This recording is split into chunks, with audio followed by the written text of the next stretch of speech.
And he spake a parable unto them to this end, that men ought always to pray. He didn't say men should pray, but men ought always to pray. So sons of God, if they are not always praying, they are children. And don't forget that I'm not speaking about gender here. The men I'm talking about here is maturity.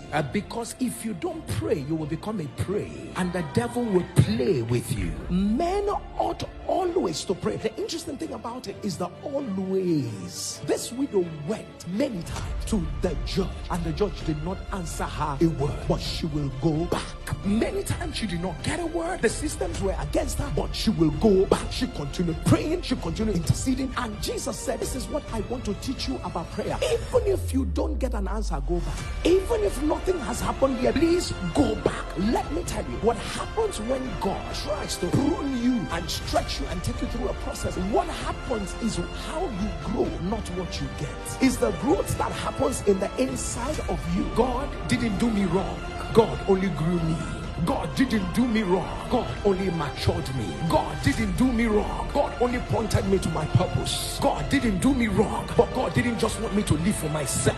God didn't do me wrong. God didn't want me to end up as a bread and butter Christian. God didn't do me wrong, but because I matter to heaven more than I am praying, there's an assignment on my life. God didn't do me wrong. He only used his agenda to interrupt my purpose. God didn't do me wrong because he understood there's a place I'm taking you to, so you're not gonna have it the way you want to have it. God didn't do me wrong because I'm not just like every other person. I've got the mantle of Esther, the mantle of Joseph, the mantle of Moses. There's something on my life that is not ordinary. You know it. I'm not the one to tell you, because in your time of prayer there's a steering that's on the inside. There are opportunities others have. You tell yourself, if I were to do this now, I would do it this way. That is the oil speaking. That is the oil talking. There are things that make you uncomfortable, and you look at it and say, I would have been smart about this. I would have connected to this. This is a sign that you are not like the others. This is a sign God didn't delay me. God didn't abandon me. God was building me. My purpose is higher. My calling is greater. I am going somewhere greater than where I am. It's not about the car. It's not about the money. They are eternal treasures. The riches of his glory. That isn't